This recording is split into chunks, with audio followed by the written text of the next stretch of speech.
हाय ସାଙ୍ଗମାନେ କେମିତି ଅଛନ୍ତି? ଆଶା କରୁଛି ଭଲରେ ଥିବେ। ମୁଁ ବି କିନ୍ତୁ ସକାଳୁ ସକାଳୁ ମସ୍ତରେ ଅଛି। ସାଙ୍ଗମାନେ ଜଷ୍ଟ ଆସିକି ଗାଧେଇକିରି ଆସିଲି। ମାନେ କାଲି ରାତିରେ ମାନେ ବହୁତ ଟାଇମ୍ ହେଲା ଶୋଇକିରି ବହୁତ ଟାଇମ୍ ବେଳୁ ଶୋଇଲି। ମାନେ ଏଇନେ ଉଠୁଛି ଏତେବେଳ ହେଇଲି। ହଉ ସେପର୍ଯ୍ୟନ୍ତ ପାଇଁକା ରହୁଛି ମାନେ ଖାଇସାରିଲା ମାନେ ଗୋଟେ ଖାଇଦେବା ବହୁତ ଜୋର ଭୋକ ହେଲି। ଜଷ୍ଟ ପ୍ୟାଣ୍ଟ ସାର୍ଟ ସଫା କରିକିରି ମାନେ ପ୍ୟାଣ୍ଟ ସାର୍ଟ ସବୁ ମଇଳା ହେଇଥିଲା ଏଠି ଦେଖନ୍ତୁ ଓଦା କରିଛି ସଫା କରିକି ଶୁଖେଇଛି।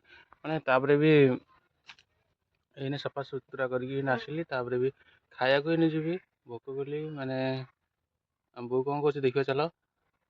ସେ ପର୍ଯ୍ୟନ୍ତ ପାଇଁକା ରହୁଛି ଭାତ ମାନେ ବଢ଼ାବଢ଼ି କଲି କି ନାହିଁ ଦେଖିବା ଟିକେ। ସେ ପର୍ଯ୍ୟନ୍ତ ପାଇଁ ରହୁଛି ଦେଖିବା କ'ଣ। ସାଙ୍ଗମାନେ ମୁଁ ଏଇନେ ଜଷ୍ଟ ଗୋଟେ ଖାଇକି ଆସିଲି ହେରି। ତାପରେ ବି ଆମ ବୋଉ ଏଇନେ ଖାଉଛି। ତାପରେ ଆମ ବୋଉ ତ ଏଇନେ ଭାଇ ଏଇନେ ଖାଉଥିଲା ମୁଁ ଏଇନେ ଖାଉଥିଲି। ତାପରେ ବି ଆମ ବୋଉ ଏଇନେ ଖିଆ ସରିଲାଣି ଦେଖିବା ଚାଲ। ହଉ ସାଙ୍ଗମାନେ ମାନେ ଜଷ୍ଟ ଶୋଇକିରି ଉଠିଲି। ମାନେ ବହୁତ ଜୋର ନିଦ ଲାଗିଥିଲା। କାଲି ମାନେ ମ୍ୟାଚ୍ ଦେଖିବାକୁ ଯାଇଥିଲେ ସେଥିପାଇଁ ବହୁତ ଜୋର ନିଦ ଲାଗିଲା ଆଜି ଫୋନ୍ରେ। ତାପରେ ବି ଶୋଇକି ଯାଇକି ଆମେ ବନ୍ଧ ଆଡ଼େ ଯାଇଥିଲି ଉଠିକିରି।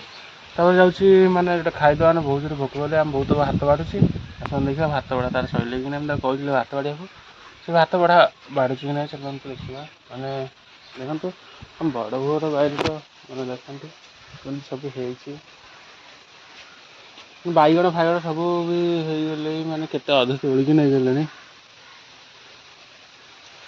ଦେଖନ୍ତୁ କମଳା ଗୋଟେ କେତେ କମଳା ହେଇଗଲେ ଦେଖନ୍ତୁ। କମଳା ଗଛ ବହୁତ ଦିନ ହେଇଥିଲା। ଲଙ୍କା ବି ହେଇଗଲି। ହଉ ଚାଲନ୍ତୁ ଆମ ବୋଉ ମାନେ ଭାତ ବାଢ଼ିଲେ କି ନାହିଁ ଦେଖିବା। ଗୋଟେ ଖାଇଦେବା ବହୁତ ଜୋର ଭୋକ କଲି ଖାଇବା। ତାପରେ ଦେଖାହେବ ଖାଇସାରିଲା ପରେ। ରହୁଛି ସେ ପର୍ଯ୍ୟନ୍ତ। ସାଙ୍ଗମାନେ ମୁଁ ଶୋଇକି ଏଇନେ ଉଠିଲି ଜଷ୍ଟ। ମାନେ ଆମ ବୋଉ କହିଲି ବୋଉ ଭାତ ବାଢ଼େ ମୁଁ ଭୋକ କଲି ମୁଁ ଖାଇବି। ଦେଖନ୍ତୁ ଆମ ବୋଉ ଭାତ ବାଢ଼ି ଦେଇଛି। ତାପରେ କ'ଣ ବି ଖୋଜାଖୋଜି କରିକି ମୋତେ ଦେଉଛି ଖାଇବାକୁ। ମୁଁ କହିଲି ତୁ ଭାତ ଖାଇବୁନୁ? ସେ କହିଲେ ତୁ ଖାଇସାରେ ତାପରେ ମୁଁ ଖାଇବି। ଦେଖନ୍ତୁ ସିଏ ଭାତ ବାଢ଼ି ଦେଇକିରି ମାନେ କ'ଣ ମାନେ ଲଙ୍କା ଫଙ୍କା ଦେଇକିରି ଛିଡ଼ା ହେଇଛି ଦେଖନ୍ତୁ। ସାଙ୍ଗମାନେ ମୁଁ ଏଇନେ ଜଷ୍ଟ ଗୋଟେ ଖାଇକି ଆସିଲି। ଆମ ବୋଉ ଭାତ ବାଢ଼ିଥିଲା ଭାତ ବାଢ଼ିକି ଗଲା ହାରି କହିଲା ଖାଇଦେ। ତାପରେ ବି ସିଏ ଆଉ ଟିକେ ପରେ ଖାଇବ। ଆଉ ଚାଲନ୍ତୁ ଦେଖିବା ମୋ ପ୍ୟାଣ୍ଟ ସାର୍ଟ ଶୁଖିଲେ କି ନାହିଁ। ମାନେ ମୁଁ ସଫା କରିଥିଲି ସକାଳେ ଏବେ ଶୁଖିଛି କି ନା ଟିକେ ଦେଖିବା ଚାଲ।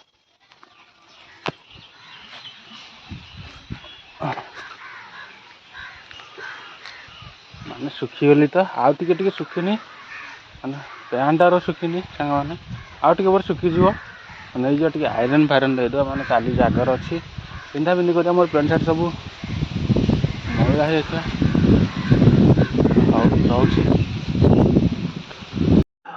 ସାଙ୍ଗମାନେ। ଦେଖନ୍ତୁ ମାନେ ଆମ ବୋଉ ମାନେ କୁଆଡ଼େ ଯାଇଥିଲା ଏଇନେ ଜଷ୍ଟ ମାନେ ଦାଣ୍ଡ ଆଡ଼େ ବୁଲିକା ଏଇନେ ଜଷ୍ଟ ଘରକୁ ଆସୁଛି ଦେଖନ୍ତୁ। ତାପରେ ବି ମୋତେ କହିଲା ତୁ ଭାଇ କୁଆଡ଼େ ଯାଇଛି? ମୁଁ କହିଲି ଭାଇ ଯାଇଛି ମାନେ କୁଆଡ଼େ ଗୋଟେ ଯାଇଛି ଗାଁ ଭିତର ଆଡ଼େ। ଦେଖନ୍ତୁ ଏଇନେ ସେ ଘରକୁ ଯାଉଛି। ମାନେ କ'ଣ ଗୋଟେ କରିବ ବୋଧେ ଘରେ। ମହିଆ ଦା ଖାଇସାରିଲୁଣି? ସିଏ କ'ଣ କଲା ଖାଇସାରିଲୁଣି? ଆଜି ଜାଗର ଯାତ୍ରା ହବ ଦେଖିବାକୁ ଯିବନି? ଦେଖନ୍ତୁ ମୋ ବାଛ ପଟେ ମାନେ ଫୁଲ ଗଛ ମାନେ ଗେଣ୍ଡୁ ଫୁଲ ଗଛ। ଏଇ ଆମ ଦିଅଁଙ୍କର ମାନେ ଘର ଏଇଟା ମାନେ କାମ ବୋଲି ଅଧା ହେଇଛି। ଆଉ ମହିଳା ବସିଛନ୍ତି। ମହିଳା ତା ଦେହରେ ପିଡ଼ିଆ ପକେଇଦେଲ। ତାଙ୍କ ବିଲରେ କ'ଣ ପକଉଛ? ତାଙ୍କ ବିଲ ନାଇଁ ତାଙ୍କ ବିଲରେ ପଶିଯାଇଛି। ପକେଇନ ତ? ଗୁଣ୍ଡିଚା କେମିତି କହୁଛି ପକେଇ ଦେଇଛି। କ'ଣ ପକଉଥିଲ ଯେ ଖାଲି ପିଡ଼ିଆ ଆଉ କ'ଣ କି ପଟାସ? ଆଉ ଥୋଡ଼ିଓ ତ ହେଇଗଲି।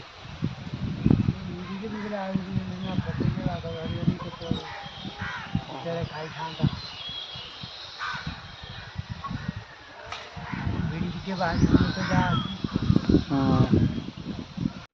ସାଙ୍ଗମାନେ ଦେଖନ୍ତୁ ମାନେ ଟିକେ ଟୋକା ବି ଏମିତି ଆସୁଛି ଗାଡ଼ି ଧରିକି। ସିଆଡ଼େ ବାହାଘର ହଉଥିଲା ତ ମାନେ ସିଆଡ଼େ ହନି ଡିଜି ଫିଜି ବାଜୁଛି ତ ସେଥିପାଇଁ ସେ ସିଆଡ଼େ ହନେଇ ଆସୁଛି। ତା ପଛରେ ବି ତା ଜେଜ ଆସୁଛି। ତାପରେ ବି ସେ ଅନେଇକିରି ଛିଡ଼ା ହେଇଛି। ତା ଜେଜ ତାକୁ ବି ଡାକୁଛି କହୁଛି ଆସେ। ସେ ଟୋଟାଲି ବି ତାକୁ ଖାଲି ଦେଖୁଛି ଯିବା ସହିତ, ସେଥିପାଇଁ ତାକୁ ଭଲ ଲାଗୁଛି ଦେଖିବାକୁ।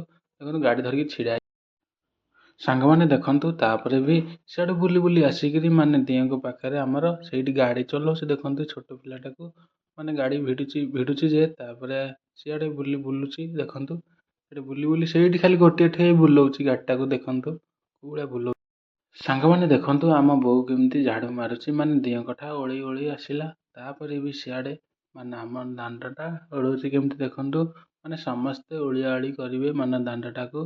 ଦେଖନ୍ତୁ ଆମ ବୋଉ ବି ସେଇଭଳିଆ ଓଳୁଛି, ମାନେ ମାସେ ପର୍ଯ୍ୟନ୍ତ ଯାହାର ନାମ ପାଳି ପଡ଼ିବ ନାମ କରିବ।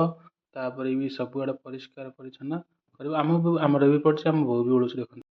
ସାଙ୍ଗମାନେ ଦେଖନ୍ତୁ ମାନେ ଆମ ବୋଉ କେମିତି ଦିଅଙ୍କର ଚୁଲିଟା, ଆଜି ବର୍ଷା ଉଠେଇଛି ନା ବହୁତ ଜୋର ଉଠେଇଛି, ମାନେ ଓଦା ହେଇଯିବ ବୋଲିକା ତାକୁ ଘୋଡ଼ିଆ ଘୋଡ଼ି କରୁଛି। ମାନେ ସେଇଥିରେ ମାନେ ଦିଅଙ୍କର ମାନେ ଭୋଗ ରନ୍ଧା ହଉଛି ନା ସେ ଚୁଲିରେ, ସେଥିପାଇଁକା ସିଏ ଘୋଡ଼ିଆ ଘୋଡ଼ି କରୁଛି ବର୍ଷା ହବ ବୋଲିକା। ବର୍ଷାରୁ ରକ୍ଷା ପାଇବ ବୋଲି ସେ ଚୁଲିଟା ମାନେ ଓଦା ହେଇଗଲେ ସେଥିପାଇଁ ଚୁଲିରେ ରୋଷେଇ ହେଇପାରିବନି। ସେଥିପାଇଁ ପାଲଟାକୁ ଘୋଡ଼େଇଥିଲା, ତାପରେ ବି ଇଟା ତା ପାଲ ଉପରେ ରଖୁଛି। ଦେଖନ୍ତୁ ସବୁଆଡ଼େ ରଖିବ ଏନେ ପାଲଟାକୁ, ମାନେ ଓଦା ହେଇଯିବ ବୋଲିକା ସେଥିପାଇଁକା ସିଏ ମାନେ ପାଲ ଫାଲ ଘୋଡ଼ିଆ ଘୋଡ଼ି କରୁଛି। ଆମ ଭାଇ କହିକି ଦେଇକି ଗଲା ହାରି, କହିଲା ମାନେ ଦିଅଙ୍କ ଚୁଲିଟାକୁ ମାନେ ଘୋଡ଼େଇ ଦଉ, ମାନେ ରୋଷେଇବାସ କଲା ଆସିକି ମାନେ ଓଦା ହେଇଯିବ ତ ସେଥିପାଇଁକା ଘୋଡ଼ିଆ ଘୋଡ଼ି କରୁଛି। ଦେଖନ୍ତୁ ତାର ସରିଗଲା, ତାପରେ ବି ମତେ କହୁଛି ଦିଅଙ୍କ ଘରେ ଚାବି ଖୋଲିଦେ। କଣ ଶୋଇପଡୁଛି? ହଁ ଏତେ ବାଦ କଥା, ଦିନ ଯାକ ଶୋଇ ଫ୍ରି ଶୋଉଛୁ? ହାଁ ଶୋଉଛୁ କଣ ଦିନ ଯାକ ଶୋଇଲୁ ପରା, ଫ୍ରି କଣ ଶୋଉଛୁ? ଗୋଟେ ଉଠୁନୁ, ଶୋଇଛି ଫ୍ରି ଅଖା ପକେଇକିରି ଶୋଇଛି ଆଉ।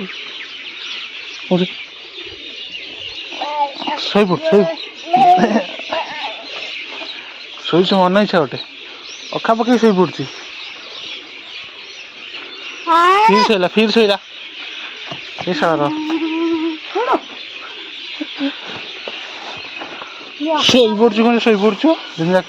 ସାଙ୍ଗମାନେ ଭିଡ଼ିଓଟି କେମିତି ଲାଗିଲା ଆଶା କରୁଛି ନିହାତି କମେଣ୍ଟ ବକ୍ସରେ କମେଣ୍ଟ କରିବେ ଏବଂ ଲାଇକ୍ କରିବେ, ସେୟାର କରିବେ। ପ୍ଲିଜ୍ ଦୟାକରିକି ମୋ ଚ୍ୟାନେଲକୁ ସବସ୍କ୍ରାଇବ୍ କରିଦେବେ। ରହୁଛି, ବାଏ।